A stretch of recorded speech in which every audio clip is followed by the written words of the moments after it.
మీ చుట్టూ జరిగే నేర వార్తలను సంక్షిప్తంగా చూద్దాం. వరంగల్ జిల్లాలో పట్టపగలే దొంగలు రెచ్చిపోయారు. ఓ ఇంట్లో చొరబడి బంగారు ఆభరణాలను ఎత్తుకెళ్లారు. మహబూబాబాద్ రామచంద్రపురం కాలనీలో వసంత అనే మహిళను బ్లేడ్తో గాయపరిచారు. పసిపాపను పట్టుకుని ఒంటిపై నగలు ఇవ్వకపోతే చంపేస్తామని బెదిరించారు. ఫైన్తో 5 తులాల బంగారు 16 తులాల వెండి తీసిచ్చిందామె. వాటిని తీసుకుని అక్కడి నుంచి ఉడాయించారు. మహిళ అరుపులు కేకలు విన్న స్థానికులు పోలీసులకు సమాచారం ఇచ్చారు. హుటాహుటిన అక్కడికి చేరుకున్న ఖాకీలు కేసు నమోదు చేసుకుని దుండగుల కోసం గాలిస్తున్నారు. అనంతపురంలో దారుణం జరిగింది. పాత గుంతకల్లులో వితంతువుపై గ్యాంగ్ రేప్ కు పాల్పడ్డారు 3 నిందితులు. తాగిన మైకల్లో బాధితురాలి నోట్లో గుడ్డలు కుక్కి సిగరెట్ తో కాల్చి పైశాచిక ఆనందం పొందారు. ఎవరికైనా చెబితే చంపేస్తామని బెదిరించడంతో బాధితురాలు భయంతో జరిగిన దారుణాన్ని దాచింది.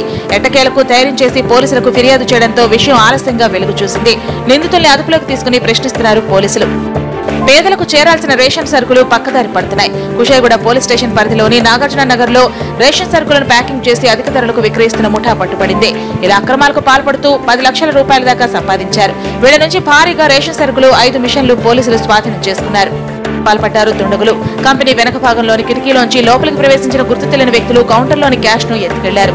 దీనిపై సమాచారం అందుకున్న పోలీసులు క్లూస్ టీమ్ తో ఆధారాలు సేకరించారు. సీసీ కెమెరాలో రికార్డైన విజువల్స్ ఆధారంగా నిందితుల కోసం గాలిస్తున్నారు.